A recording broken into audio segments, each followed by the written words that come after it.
I landed a contract worth a fortune, take out a wealthy businessman, and I'd walk away with $100 million.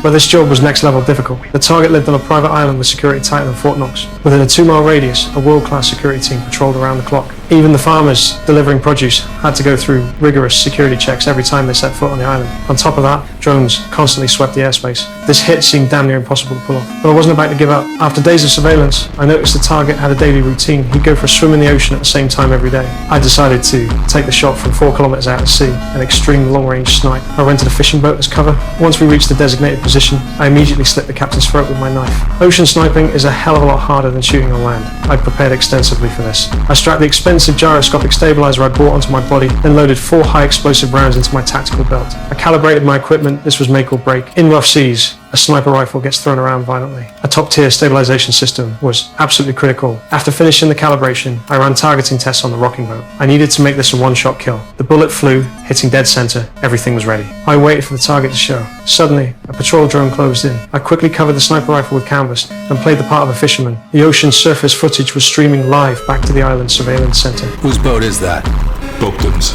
Fortunately, this fishing boat was a regular vessel in these waters, and I was anchored in international waters, just beyond the 2-mile mark. The head of security didn't suspect a thing. Once they confirmed all was clear, the businessman emerged from his villa with his bodyguards flanking him. The moment I'd been waiting for had finally arrived. I chambered a round immediately, ready to take the shot the second he hit the water. But just as I locked onto the target through my scope, a massive wave rolled in. The boat lurched violently, throwing my crosshairs off. I missed the window when he entered the water. I scrambled to reacquire the target, but it was too late. The businessman had already scrambled to reacquire the target, but I planned to take the shot when the target surfaced for air. But just as I was locked in and focusing, a patrol boat suddenly approached. I had no choice but to swing my rifle around and drop them with one shot. But that gave away my position. I had to finish this hit in the limited time I had left. Without hesitation, I loaded another round and prepared to fire. Another drone came swooping in to investigate.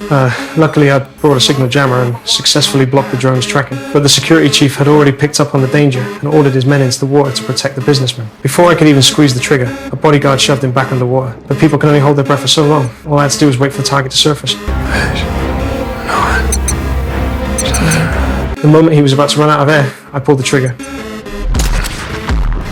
To my surprise, that loyal bodyguard threw himself in front of the bullet. What made it worse, I was down to my last bullet. If I missed again, that massive payday would slip right through my fingers. The businessman grabbed a quick breath and plunged back under, swimming desperately toward the island. But the ripples from his movements gave away his position. Whether I could pull off this one-shot kill came down to this single moment. There you are.